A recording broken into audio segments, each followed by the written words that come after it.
आज के क्लास में हम लोग पढ़ने वाले हैं पीरियडिक टेबल।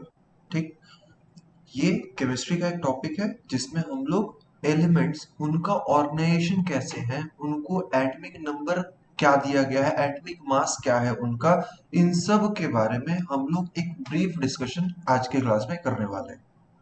तो चलो आज की क्लास को शुरू करते हैं। यहाँ पे देख पा रहे हो पीरियडिक टेबल। ठीक, तो ये कैसा पीरियडिक टेबल है? तो ये यहाँ पे देख पा रहे हो मॉडर्न। अच्छा, मॉडर्न बोल रहे हो सर, मतलब पहले का भी पीरियडिक टेबल कुछ होगा? तो हाँ, हम लोग जानते हैं, वो हम लोग इस स्लाइड में देख लेते हैं। Different laws regarding periodic table. तो जो भी दिया गया लॉज है एंड कितने टाइप के पीरियडिक टेबल है, ये हम लोग जान लेते हैं यहाँ पे। तो ये चार्ट देख पा रहे हो जिसमें हम लोग सबसे लेफ्ट साइड में देख रहे हैं साइंटिस्ट का name, name of law and statement जो भी दिया गया था उनके द्वारा इस पर्टिकुलर लॉ के रिगार्डिंग। ठीक, सबसे पहले साइंटिस्ट है न्यूलैंड। इनके द्वारा क्या दिया गया? तो ये बोले कि न्यूलैंड ने लॉ ऑफ ऑक्टेव दिया है, मतलब जो पहला एलिमेंट है वो फिर से उसके बीच में हो, फिर आठवां जो एलिमेंट होगा, एट्थ नंबर, वो सेम प्रॉपर्टी शो करेगा। ये लॉ दिया गया था न्यूलैंड के द्वारा और इस लॉ को कहते हैं लॉ ऑफ ऑक्टेव। ठीक, तो पहली बार पीरियडिक टेबल बनाने की चेष्टा ऐसे की गई। क्या कहा गया? Every eighth element is a repetition of first. ठीक, every eighth element is the repetition of the first element. ठीक, इतना बात क्लियर? दूसरा, तो मेंडलीव, साइंटिस्ट का नाम है मेंडलीव, इनके द्वारा जो दिया गया है उसको हम लोग कहते हैं मेंडलीव पीरियडिक लॉ। क्या कहता है? The physical and chemical properties of the elements are the periodic function of their atomic weight. ठीक, तो यहाँ पे ये बात पे थोड़ा गौर कर लेना। क्वेश्चन यहीं पे थोड़ा सा घूम जाता है। यहाँ पे वेट बोला जा रहा है बट मोजले क्या बोले? The physical and chemical properties of the elements are the periodic function of their atomic number. ठीक, तो पूरा पूरी हम लोग एक जगह एटॉमिक वेट और एक जगह एटॉमिक नंबर लेके पढ़ाई करते हैं। जहां पे एटॉमिक वेट होगा वो था पीरियडिक, मतलब मेंडलीव पीरियडिक टेबल, और जहां पे हम लोग एटॉमिक नंबर को कंसिडर करते हैं एज अ फंक्शनल यूनिट, तो यहाँ पे मोजले के द्वारा जो दिया गया लॉ था मॉडर्न पीरियडिक लॉ, वो एप्लीकेबल है। तो आज जो हम लोग पढ़ने वाले हैं वो है मॉडर्न पीरियडिक लॉ। ठीक, तो अब यहाँ पे और एक बात जो हम लोग को जानना है कि इन केस ऑफ मेंडलीव कितने number of periods and group हुआ करते थे? तो 7 पीरियड थे एंड 9 ग्रुप थे। बट मोजले के टाइम पे कितने हो गए?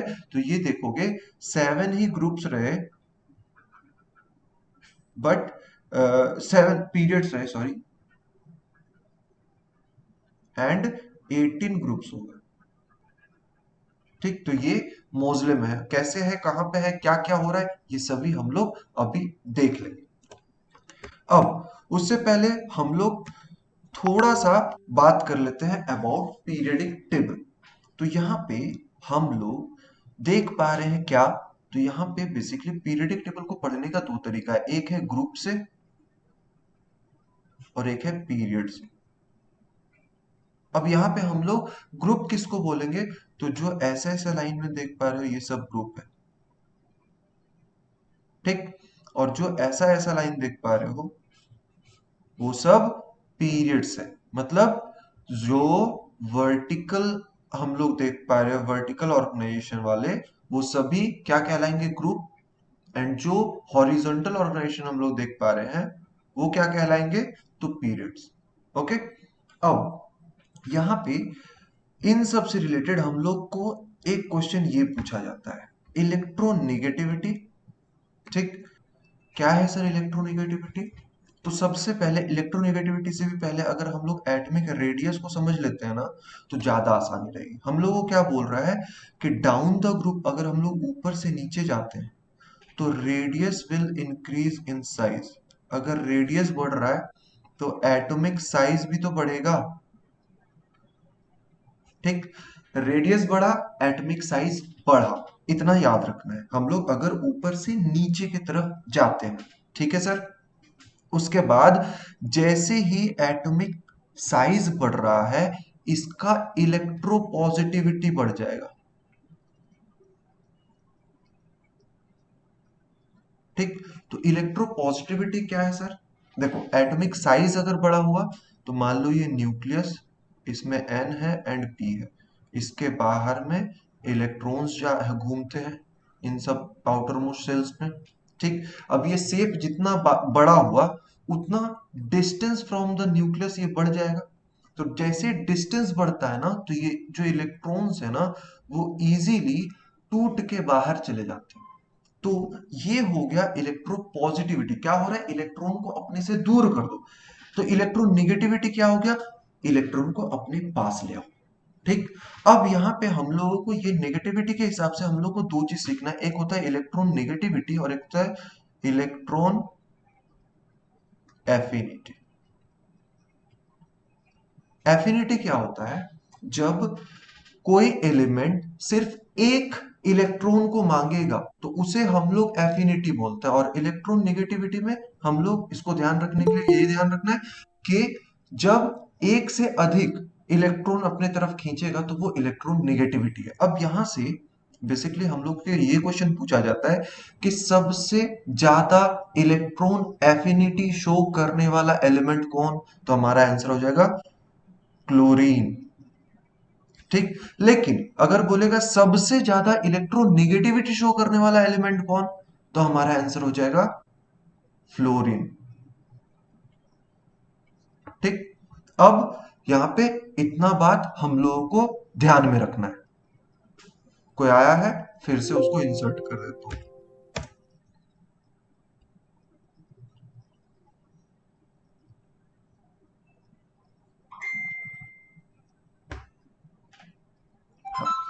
तो यहां पे हम लोग क्या क्या समझ गए थे सर? तो हम लोग समझ गए इलेक्ट्रो निगेटिविटी क्या है, इलेक्ट्रो पॉजिटिविटी क्या है, ठीक, इलेक्ट्रॉन एफिनिटी क्या है। ठीक, अब देखो हम लोग क्या सीख रहे थे कि जैसे ही डाउन द ग्रुप जाते हैं तो एटॉमिक रेडियस बढ़ता है, एटॉमिक रेडियस विल इंक्रीज। ठीक, अब जैसे एटॉमिक रेडियस बढ़ा वो इलेक्ट्रॉन को है छोड़ने लगेगा, पॉजिटिविटी शो कर रहा है। और तो मतलब अगर हम लोग ऊपर से नीचे आते हैं और इलेक्ट्रो नेगेटिविटी के हिसाब से अगर पूछा जाए तो क्या होगा? इलेक्ट्रोनेगेटिविटी घटता चला जाता है। ठीक, साइड जो है बढ़ता चला जाता है। और यहाँ पे एक चीज देख पा रहे हो, तो देखो यहाँ पे हम लोग अगर डाउन द ग्रुप जा रहे हैं तो एटॉमिक रेडियस जो है वो क्या हो रहा है? बढ़ता चला जा रहा है, इंक्रीजेस। उसके बाद आयनाइजेशन एनर्जी डिक्रीजेस। सर नहीं समझ में आया आयनाइजेशन एनर्जी। सुनो, अब मान लो ये इलेक्ट्रॉन है, सॉरी ये एटम है, इसमें है न्यूक्लियस जिसमें न्यूट्रॉन एंड प्रोटॉन है, बाहर में इलेक्ट्रॉन घूमते हैं। ठीक, अब ये इलेक्ट्रॉन मतलब मान लो ये एटम बहुत बड़ा हो जा रहा है। ठीक, एटम का साइज अगर बड़ा हो रहा है तो वो क्या करेगा? अपना इलेक्ट्रॉन को छोड़ देगा बहुत जल्दी। ठीक, अब वो जैसे छोड़ना चाहेगा, तो अगर वो नहीं छोड़ना चाहता तो फिर भी अगर रिएक्ट करना है किसी के साथ तो अल्टीमेटली उसको इलेक्ट्रॉन लेना देना पड़ता है ना।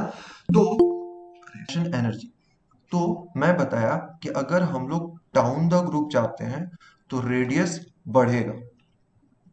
ठीक, अब रेडियस बढ़ेगा तो रेडियस बढ़ने से प्रॉपर्टी क्या हो रहा है कि इलेक्ट्रॉन को ये पकड़ के नहीं रख पाएगा न्यूक्लियस, तो वो इजीली छोड़ के डिस्प्लेस हो जाएगा बाहर वाला।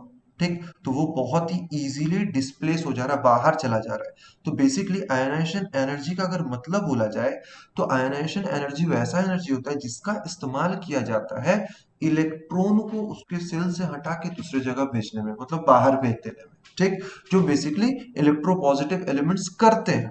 तो जो इलेक्ट्रोपॉजिटिव एलिमेंट्स करना पसंद करते हैं या करते हैं, तो वो चीज तो हो गया ना, वही दम वाली बात। मतलब आयनाइजेशन एनर्जी या आयनाइजेशन पोटेंशियल, तुम्हारा कितना दम है कि तुम इस इलेक्ट्रॉन को यहां से दूसरे जगह डिस्प्लेस कर दे रहे हो। तो ये जो डिस्प्लेसमेंट हो रही है उसके लिए जो हम लोग को एनर्जी चाहिए उसे हम लोग कहते हैं आयनाइजेशन एनर्जी। अब बताओ, हम लोग देख रहे हैं कि यहाँ पे रेडियस बढ़ रहा है, साइज बढ़ रहा है। साइज बढ़ने से हम लोग ये देख पा रहे हैं कि उसकी न्यूक्लियस से उसकी दूरी बढ़ रही है, और दूरी बढ़ने से वो इलेक्ट्रॉन को पकड़ के कम रखेगा। अब हम लोग, हमको ये बताओ तुम लोग कि आयनाइजेशन एनर्जी अगर हम लोग डाउन द ग्रुप जाते हैं तो ये डिक्रीज हो रहा है, ये बात समझे कैसे? जल्दी बताओ, जल्दी, कोई भी नहीं समझे। देखो क्या हो रहा है बेसिकली, हम लोग ये सीखे सबसे नीचे वाला लाइन, एटॉमिक रेडियस इंक्रीजेस अगर हम लोग डाउन द ग्रुप जाते हैं। इतना बात क्लियर? मतलब जो साइज ऑफ एटम है, पहला में छोटा, उससे बड़ा, उससे बड़ा, उससे बड़ा, उससे बड़ा, ठीक। अब ये बढ़ेगा, जैसे ही एटॉमिक साइज बढ़ेगा उसमें इलेक्ट्रॉन को पकड़ने की क्षमता घट जाएगी। इतना बात समझ में आ गया? अब आयनाइजेशन एनर्जी में समझते हैं। आयनाइजेशन एनर्जी वैसी एनर्जी होती है जो बेसिकली इलेक्ट्रॉन को रिमूव करने के लिए हम लोग इस्तेमाल करते हैं, मतलब एटम इस्तेमाल करते हैं, ठीक। तो यहाँ पे रिमूवल ऑफ जो इलेक्ट्रॉन है फ्रॉम देयर आउटर, मतलब फ्रॉम देयर सेल्स या ऑर्बिट, तो यहाँ पे एनर्जी बहुत कम लग रहा है क्योंकि ये ऑलरेडी न्यूक्लियस से काफी ज्यादा दूर है, due to the larger size of the radius, है ना।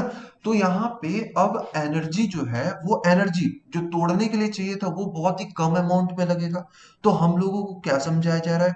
डिक्रीजेस, मतलब आयनाइजेशन एनर्जी भी धीरे धीरे डिक्रीज होता चला जाएगा अगर हम लोग डाउन द ग्रुप जाते हैं। इलेक्ट्रॉन निगेटिविटी तो हम लोग समझ गए, क्योंकि यहाँ पे इलेक्ट्रॉन निगेटिविटी बेसिकली ये इलेक्ट्रॉन को अपनी तरफ अट्रैक्ट करने वाली कैरेक्टर है। और यहाँ पे हम लोग क्या देख रहे हैं कि यहाँ पे इलेक्ट्रॉन को अपने से दूर भगाया जा रहा है। तो यहाँ पे इलेक्ट्रोनिगेटिविटी क्या होगा? तो ये डिक्रीज होगा। और अगर हम लोग मेटेलिक कैरेक्टर का बात करें, मतलब कौन अच्छा मेटल बन रहा है, ज्यादा मेटल का कैरेक्टर शो करेगा, तो हम लोग अगर डाउन द ग्रुप जाते हैं तो मेटेलिक कैरेक्टर इंक्रीज कर जाएगा, मतलब ज्यादा मेटल्स हम लोगों को, मतलब मेटल और अच्छा रूप वाला हम लोग को देखने को मिलेगा अगर हम लोग डाउन द ग्रुप जाते हैं, ठीक। अब दूसरा है, अगर हम लोग अलोंग द पीरियड जाएंगे, मतलब लेफ्ट साइड से राइट साइड, मतलब बाएं तरफ से दाएं तरफ अगर जाते हैं, तो मेटेलिक कैरेक्टर जो है वो डिक्रीजेस, है ना। तो मतलब अगर हम लोग ऊपर से नीचे आ रहे हैं तो जो बढ़ रहा है, इधर से इधर जाएंगे तो वो घट जाएगा, ठीक। तो सोचो, ऊपर से नीचे आएंगे तो इधर में भी घटेगा, तो सबसे अच्छा बेस या नॉन मेटल, बेस बोलता हूँ, सॉरी, नॉन मेटल हम लोग को कहाँ मिलेगा? इस लोकेशन में, ठीक। अब इलेक्ट दूसरा वाला जो है इलेक्ट्रोनेगेटिविटी, अगर हम लोग इलेक्ट्रोनेगेटिविटी की बात करें तो ये अलोंग द ग्रुप ये बढ़ता है, इंक्रीज करता है, ठीक। अगर ये अलोंग द ग्रुप इंक्रीज करेगा तो इलेक्ट्रोपॉजिटिविटी क्या होगा? ये घटेगा, पॉजिटिविटी ये घट जाएगा, है ना। उसके बाद आयनाइजेशन एनर्जी, यहां पे देखो रेडियस बढ़ रहा था और इलेक्ट्रोपॉजिटिविटी बढ़ रहा था, तो हम लोग मेटेलिक कैरेक्टर देख पा रहे थे as well as ionisation energy का कंपैरिजन कर रहे हैं, तो यहाँ पे बहुत ही कम अमाउंट ऑफ आयनाइजेशन एनर्जी लग रहा है। बट यहाँ पे क्या हो रहा है? इलेक्ट्रॉन निगेटिविटी, मतलब इलेक्ट्रॉन निगेटिविटी बढ़ रहा है। इलेक्ट्रॉन निगेटिविटी अगर बढ़ रहा है तो मतलब क्या, ये इलेक्ट्रॉन से प्यार कर रहा है, अपने पास बुला रहा है, अपनी तरफ खींच रहा है, ठीक। तो ये अगर खींच रहा है अपनी तरफ तो ये इंक्रीज करेगा ना, ठीक। आयनाइजेशन एनर्जी, अब हम लोग इलेक्ट्रोनेगेटिविटी समझ के उसी से रिलेट करके देखो आयनाइजेशन एनर्जी। तो अब देखो यहाँ पे हम लोग आयनाइजेशन एनर्जी को क्या समझे थे? वो एनर्जी जो हम लोग, मतलब एटम्स इस्तेमाल करते हैं, किस लिए? तो ताकि वो इलेक्ट्रॉन को उनके ऑर्बिट से हटा के बाहर भेज सके। अब अगर इलेक्ट्रॉन को पकड़ के रखना है, ठीक, पकड़ के रखने के लिए भी तो हम लोग को आयनाइजेशन एनर्जी ज्यादा चाहिए ना। तो ये आयनाइजेशन एनर्जी जो है वो, अगर हम लोग अलोंग द पीरियड मूव करते हैं तो ये बढ़ता है। और मेटेलिक कैरेक्टर क्या होगा? तो ये अगर हम लोग इधर से इधर जाते हैं, लेफ्ट से राइट जाते हैं अगर पीरियडिक टेबल में, तो ये मेटेलिक कैरेक्टर भी डिक्रीज होता है। और एटॉमिक रेडियस की अगर बात करें तो भी अगर हम लोग इधर से इधर जाते हैं तो अल्टीमेटली ये डिक्रीज करता है। ठीक, तो इसको हम लोग एकदम ही सिंप्लीफाइड वे में एक बार मैं पॉइंट आउट करके रिप्रेजेंट कर देता हूँ, जरूरत पड़े तो तुम लोग कॉपी में बना लो। तो अगर हम लोग डाउन द ग्रुप जाते हैं तो एडिशन किसका होगा, एडिशन ऑफ, मतलब एडिशन बोले तो जो बढ़ते क्रम में रहेगा, कौन सा, इलेक्ट्रो पॉजिटिविटी, पहला। ठीक, दूसरा क्या, मेटेलिक कैरेक्टर। तीसरा क्या बढ़ेगा, तो तीसरा एटॉमिक रेडियस। ठीक, अगर हम लोग इधर से इधर जाते हैं और एडिशन हो गया, सब्सट्रैक्शन क्या होगा, मतलब घटेगा क्या, एडिशन बोले तो इंक्रीज, और यहाँ पे डिक्रीज, क्या हो रहा है, तो देखो अगर हम लोग down the ground down the group जाते हैं तो इलेक्ट्रो पॉजिटिविटी बढ़ रहा है तो इलेक्ट्रो नेगेटिविटी घटेगा।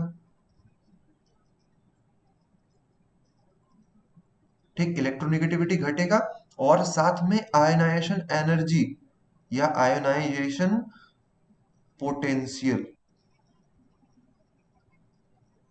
ये भी घटेगा। क्यों, क्योंकि ये इलेक्ट्रॉन होल्ड करके नहीं रखना चाहता है। अब अगर हम लोग अलोंग द पीरियड जाते हैं तो यहाँ पे एडिशन क्या क्या होगा, मतलब इंक्रीज क्या होगा, इंक्रीज होगा, देखो सबसे पहला मेरा इलेक्ट्रो निगेटिविटी, दूसरा इंक्रीज क्या होगा, तो आयनाइजेशन एनर्जी। ठीक, उसके बाद यहाँ पे अगर हम लोग डिक्रीज की बात करें, ठीक, तो डिक्रीज में हो जाएगा क्या क्या, तो पहला तो मेटेलिक कैरेक्टर, और दूसरा हम लोग एटॉमिक रेडियस देख पा रहे हैं। ठीक, अब यहां से हम लोग से क्वेश्चन, जैसे मैं तुम लोग को बताया था कि most electron affinity showing element, तब हमारा आंसर हो जाएगा क्या, तो क्लोरीन।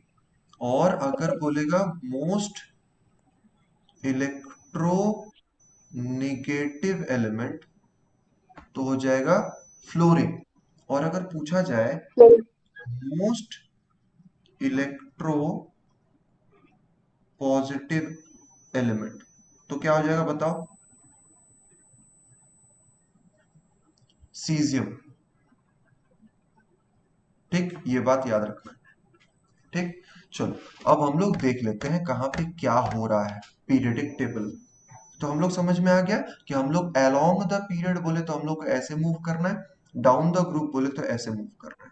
तो देखो हम लोग क्या बोल रहे थे, एटॉमिक साइज बढ़ रहा है। अब यहाँ पे जो पीरियड्स है देख पा रहे हैं, तो हम लोग यहाँ पे देख रहे थे क्या क्या, तो अगर हम लोग डाउन द ग्रुप जाते हैं तो एटॉमिक रेडियस बढ़ता है तो साइजेस में बढ़ जाएगा। अब यहाँ पे जो हम लोग पीरियड में देख पा रहे हैं 1 2 3 4 5 6, याद करो जब मैं स्ट्रक्चर ऑफ एटम बता रहा था तो बोर जब अपना पोस्टुलेट किए थे तो उन्होंने बताया था कि कुछ कुछ शेल है जिसमें इलेक्ट्रॉन बाहर घूमते हैं, तो याद करो K L M N O P ऐसा करके शेल है। अब यहाँ पे 6 सेल है तो 6 सेल ही मैक्सिमम दिया गया है। तो यहाँ पे देखो जो पहला वाला रो में देख पा रहे हो, मतलब पहला वाला जो पीरियड से बिलोंग करने वाले दो एलिमेंट कौन है, हाइड्रोजन एंड हीलियम। हाइड्रोजन का एटॉमिक नंबर कितना है, तो 1 है सर। हीलियम का कितना है, 2 है। और हम लोग जानते हैं पहले वाले शेल में कितने इलेक्ट्रॉन रह सकते हैं, 2। तो हाइड्रोजन के लिए अगर हम लोग बनाते हैं, ये है उसका न्यूक्लियस जहां एन है पी है, तो इसके बाहर में एक ही न्यूक्लियस घूमे इलेक्ट्रॉन घूमेगा। ठीक, अब दूसरा अगर हम लोग बात करें हीलियम का, तो हीलियम में भी एन और पी है, इसके बाहर में भी देखोगे तो 1 और 2। अब देखो सिर्फ एक शेल में ही इनका काम चल गया है ना, तो जिनका एक सेल में काम चल रहा है वो एक पीरियड में है, जो दूसरे वाले पीरियड्स जितने बिलोंग कर रहे हैं जितने सारे एलिमेंट्स, इन सब का अगर देखोगे तो भरण पोषण हो जाएगा कहां पे, दूसरे वाले सेल में। सर एग्जांपल दीजिए, देता हूं, यहाँ पे देख लो, जैसे हम लोग देख पा रहे हैं लिथियम, लिथियम का है एटॉमिक नंबर कितना, तो एटॉमिक नंबर है इसका 3। ठीक। प्रोटॉन नंबर अगर पूछा जाए तो कितना हो जाएगा इसका, बताओ मुझे जल्दी जल्दी जल्दी। प्रोटॉन नंबर 3 होगा। गुड। तो इसका हम लोग जानते हैं कि कोई भी एलिमेंट का उसका प्रोटॉन नंबर नहीं बदला जा सकता। प्रोटॉन नंबर बदलेंगे तो उसका एटम्स ही, मतलब सॉरी, एलिमेंट ही बदल जाएगा। तो यहाँ पे हम लोग देख पा रहे हैं लिथियम का जो एटॉमिक नंबर है वो है 3। ओके। अब 3 को अगर हम लोग इलेक्ट्रॉन के हिसाब से समझाए तो ये मेरा न्यूक्लियस जहां एन एंड पी है, एक सेल और एक सेल, तो पहले वाले में दो रहेंगे और तीसरे वाले में एक रहेंगे। अब अगर हम लोग नियन की बात करें तो नियन का कितना है एटॉमिक नंबर, तो 10 है। 10 के लिए भी देखो, अगर ये मेरा न्यूक्लियस है, पहला शेल, दूसरा सेल, पहला सेल में दो और दूसरा सेल में कितना रहता है, 8। ठीक है। अब देखो पहला सेल में दो, दूसरा सेल में देख लो, है ना, कंप्लीट हो गया। इसीलिए अब देखो इसका आउटर में शेल में अगर 8 है तो वो अपने मतलब इनर्ट फॉर्म में चला गया, अब वो रिएक्ट नहीं करेगा, नोबल गैस कहलाएगा। ठीक। तो वो चीज यहाँ पे हम लोग समझ रहे हैं। अब उसके पहले जितना सारा देखोगे सब का मतलब मैक्सिमम तो 8 ही होता है, उससे कम कर लो तो फ्लोरीन हो गया, उससे कम कर लो तो ऑक्सीजन हो गया, उससे कम कर लो तो नाइट्रोजन हो गया, उससे कम कर लो तो कार्बन हो गया, उससे कम कर लो बोरोन हो गया, ऐसे ऐसे करके है। तो यहां से हम लोग को यही समझ में आ रहा है कि पहला वाला जो पीरियड है उसको सिर्फ एक सेल चाहिए, दूसरा वाला जो पीरियड है उसको सिर्फ दो ही सेल चाहिए, तीसरा वाला जो पीरियड है उसको सिर्फ तीन ही सेल चाहिए, चौथा वाला को चार ही चाहिए, पांचवा को पांच ही चाहिए, और छठा सातवां को छह ही चाहिए, क्योंकि हमारे पास सेल ही कितने हैं, K L M N O P. ठीक। तो ये बात हम लोगों को याद में रखना पड़ेगा। उसके बाद अब देखो, जो मैं तुम लोगों को छोटी छोटी बातें बताता जा रहा था कि अगर हम लोग से पूछा जाए सबसे मोस्ट इलेक्ट्रोपॉजिटिव एलिमेंट, तो हमें याद रखना है इसके बारे में, सीजियम, जिसको रिप्रेजेंट किया जाता है capital C small L S से। एंड इसका अगर हम लोग एटॉमिक नंबर बोले तो it is 55 down the group. अगर हम लोग जाते हैं तो मेटेलिक कैरेक्टर बढ़ता है। ठीक। अब यहाँ पे देखो, अगर कलर के हिसाब से देखे तो यहाँ पे देखो एल्कली मेटल्स बता रहा है कौन, ये येलो वाला को। ठीक। फिर थोड़ा सा देखो ये क्या बोलूंगा, थोड़ा सा स्लाइट ब्राउनिश कलर का, तो एल्कलाइन अर्थ मेटल कहते हैं इसको, इस वाले को। उसके बाद देख रहे हो थोड़ा से ब्लू, तो ये यहाँ पे देख पा रहे हैं, इसको कहते हैं लैंथेनॉइड्स। उसके बाद थोड़ा ऑरेंज, ये यहाँ पे है एक्टिनॉइड्स। उसके बाद थोड़ा कैसा बोलूंगा, सूखा पंछी का कलर का है तो इसको कहते हैं हम लोग ट्रांजिशन मेटल्स, जो यहाँ पे देख पा रहे हो। ठीक। उसके बाद यहाँ पे देख पा रहे हो जो व्हाइट कलर का है, इन सब का प्रॉपर्टीज अभी तक अननोन है, ये ये। ठीक। उसके बाद थोड़ा सा ग्रेश कलर देखो तो ये है पोस्ट ट्रांजिशन मेटल। अब ये पोस्ट ट्रांजिशन मेटल अगर बोलोगे तो यहाँ पे ये ये ये ये ये ये सब।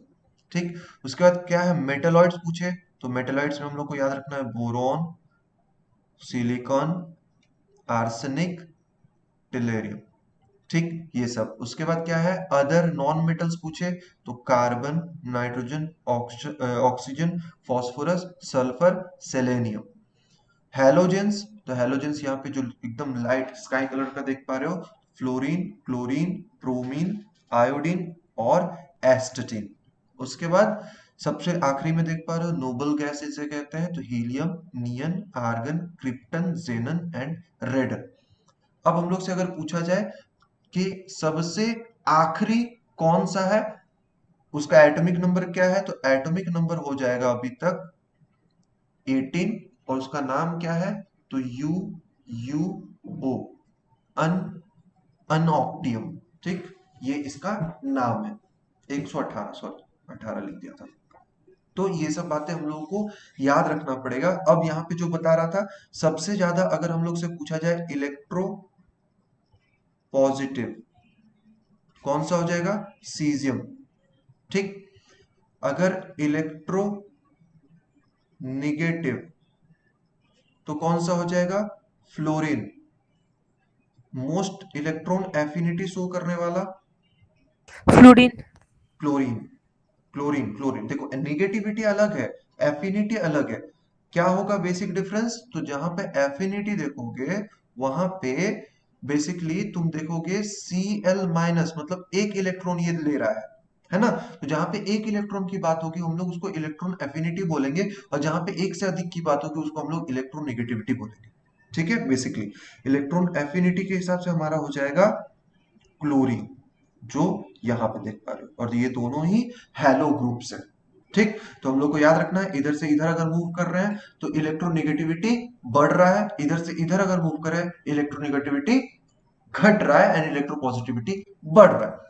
अगर ऊपर से नीचे हम लोग जा रहे हैं तो साइज बढ़ रहा है रेडियस का, और इधर से इधर अगर हम लोग जा रहे हैं तो साइज जो है वो घट जा रहा है। फिर अगर हम लोग ऊपर से नीचे आ रहे हैं तो आयनाइजेशन एनर्जी जो है वो घट जा रहा है, और अगर हम लोग अलोंग द पीरियड्स अगर चलते हैं तो यहाँ पे हमारा जो आयनाइजेशन एनर्जी जो है वो बढ़ जा रहा है। तो यहाँ से अलग अलग टाइप का कोई सा भी घुमा के ट्विस्ट करके तुम लोग से क्वेश्चन दिया जा सकता है, उसके लिए रहना पड़ेगा रेडी।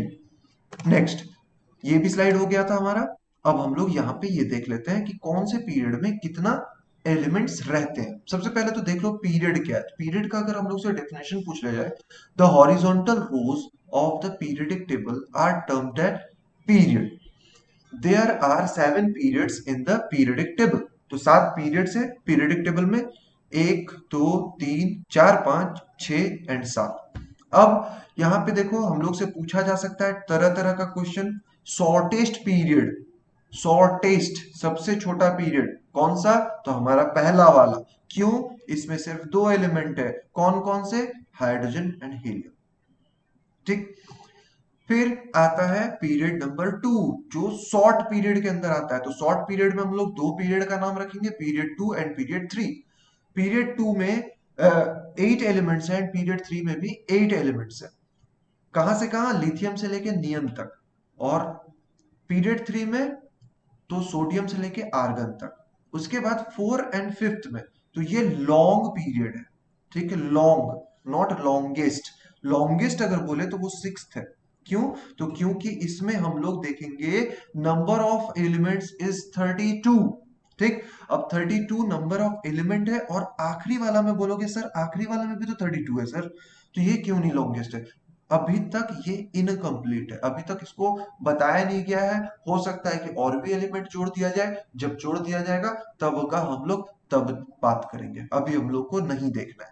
तो अभी हम लोग से जनरली जो शॉर्टेस्ट पीरियड पूछ लिया जाए तो पीरियड नंबर 1, लॉन्गेस्ट पीरियड पूछ लिया जाए पीरियड नंबर 6, कितने कितने एलिमेंट है तो वो हम लोग को याद रहेगा। कहां से कहां कौन कौन सा एलिमेंट का मतलब बढ़े हुए हैं वो लोग, पहला एलिमेंट कौन और आखिरी एलिमेंट कौन उस पर्टिकुलर पीरियड में, तो इसका भी आंसर हम लोग दे पाएंगे। नेक्स्ट, अब यहां पे हम लोग देखेंगे what is groups. The vertical columns of the periodic table are called groups. ठीक, अब इसमें से हम लोग के एग्जाम पॉइंट ऑफ व्यू से जो इंपॉर्टेंट ग्रुप्स है उसके बारे में मैं यहाँ पे लिख के रखा, और जो भी इससे रिलेटेड क्वेश्चन बनता है वो मैं साइड में उसका कैरेक्टर के हिसाब से भी लिख दिया। तो हम लोग को एल्कलाइन मेटल कहाँ मिलता है? तो ग्रुप 1A में। एग्जाम्पल क्या होगा? Lithium, sodium, potassium, rubidium, caesium, francium. ठीक, उसके बाद 2A, तो 2A में क्या है? एल्कलाइन अर्थ मेटल, और इसमें भी बहुत सारे एलिमेंट है, इन सब का रिवीजन कर करके तुम लोग को नाम ध्यान में रखना पड़ेगा। तीसरा है 1B, जिसे हम लोग कहते हैं कॉइनेज मेटल। कॉइनेज मेटल का मतलब अगर नहीं समझ में आ रहा है तो मैं बता देता हूं। वैसे मेटल जिनसे कॉइन बनाए जाते हैं बेसिकली, तो हम लोग देखेंगे कॉपर और सिल्वर एंड गोल्ड। तो ये तीनों को बेसिकली हम लोग कहते हैं क्या? Coinage metal. कहां पे लोकेटेड है सर? तो देख लो हम लोग क्या क्या बोले थे। कॉपर, देखो ये सिल्वर, ये गोल्ड, और ये कॉपर। ठीक, तो ये जो 1B से है ये वाला, इसको हम लोग क्या कहेंगे? तो कॉइनेज मेटल कहेंगे सर। ठीक है, चलो उसके बाद 4, ग्रुप 4 में देखोगे चैल्कोजेंस। ठीक, तो चैल्कोजेंस कहाँ है सर? देख लेते हैं एक बार। तो ग्रुप 4 में तो यहाँ पे देखोगे क्या क्या नाम था, देख लो। नाम है ओ ऑक्सीजन सल्फर, कहाँ गया कहाँ गया, देखो ऑक्सीजन सल्फर सेलेनियम ये सब। ठीक, तो ये क्या कहलाएंगे, चैल्कोजेन। चैल्कोजेन कहाँ है सर, जस्ट बगल में किसके, इनर्ट के, आखिरी वाला सबसे राइट हैंड साइड वाला, ये हम लोग का इनर्ट एलिमेंट्स है। ठीक, उसके जस्ट बगल वाला क्या है, हैलोजेन से, उसके जस्ट बगल में क्या है सर, चैल्कोजेन से। ठीक, ये बात याद रखना पड़ेगा। उसके बाद हम लोग हेलोजन कहां देख पा रहे हैं, तो ग्रुप 7 में हम लोग को हेलोजन जस्ट उसके बगल वाला, जो मैं ऑलरेडी यहाँ पे दिखा चुका हूं तुम्हें, ये जो स्काई कलर का है एकदम लाइट ब्लू है। उसके बाद आखिरी जो हम लोग 9th ग्रुप में देख पा रहे हैं, दैट इज जीरो और इनर्ट गैस ग्रुप, जिसमें हम लोग हीलियम, नियन, आर्गन, क्रिप्टन, जेनन, रेडन, इन सब का नाम पढ़ते हैं। ठीक, अब यहाँ पे हम लोग देख पाएंगे सम क्लासिफिकेशन ऑफ मेटल्स। तो मेटल को कैसे कैसे क्लासिफाई किया गया, सबसे पहला तो इनर्ट गैस क्या है, the element present in group zero are called inert gas. ठीक है, तो वो जो 9th नंबर ग्रुप है उसको ग्रुप जीरो भी कहते हैं। Their outermost shell is fully filled by electrons, thus they are chemically inert. तो उन लोगों का जो आउटर मोस्ट शेल है वो फुलफिल रहता है पूरे इलेक्ट्रॉन से, इसी वजह से वो लोग केमिकल इक्वेशंस में टेक पार्ट नहीं करते हैं, इसीलिए हम लोग उन लोगों को इनर्ट गैसेस भी कहते हैं। दूसरा टाइप का रिप्रेजेंटेटिव एलिमेंट्स क्या है भाई, the elements in which the outer s और p orbitals are incompletely filled. तो यहाँ पे सिर्फ ये स्टेटमेंट को बहुत ध्यान से समझना पड़ेगा, बिकॉज अभी एस एंड पी के बारे में हम लोग डिस्कस नहीं कर सकते, क्योंकि एस पी डी एफ ये चार ब्लॉक एलिमेंट्स होते हैं। ठीक है, तो ये चार ब्लॉक एलिमेंट को पढ़ने के लिए हम लोग को डिटेलिंग में जाना पड़ेगा, जो हम लोग फर्दर आगे के क्लासेस में जब हम लोग केमिस्ट्री को और डिटेल में पढ़ेंगे तब मैं तुम लोगों के साथ डिस्कस करता हुआ चलूंगा। तो हम लोग को रिप्रेजेंटेटिव एलिमेंट्स के बारे में ध्यान क्या रखना है, तो वैसे element in which the outer s और p orbitals are incompletely filled. तो एस एंड पी ऑर्बिटल जो है वो इनकम्प्लीटली अगर फिल्ड रहा तो उसको हम लोग रिप्रेजेंटेटिव एलिमेंट्स कहते हैं। नेक्स्ट, ट्रांजिशन एलिमेंट्स क्या होते हैं, the elements having incompletely field D orbitals in elemental or most stable oxidation state there are three transition series and it starts with fourth period. तो यहाँ पे हम लोग से ये क्वेश्चन पूछा जाता है कि ट्रांजिशन एलिमेंट शुरू कौन से पीरियड से होता है, तो ये चौथे पीरियड से शुरू होता है। और यहाँ पे हम लोग को कौन सा बात याद रखना है, तो इसका जो डी ऑर्बिटल होगा उसमें इलेक्ट्रॉन जो है वो इनकम्प्लीटली फिल्ड होगा। ठीक, तो ये था हमारा आज का वीडियो सेशन, जिसमें मैं आप लोगों के साथ पीरियडिक टेबल के बारे में बहुत सारी बातें शेयर किया हूँ। अगर आप हमारे चैनल पे नए हो तो हमारे चैनल को सब्सक्राइब कर दो, अपने दोस्तों से भी इस वीडियो को शेयर ज़रूर करो। मिलते हैं ऐसे ही नेक्स्ट वीडियो में, तब तक thank you, have a nice day.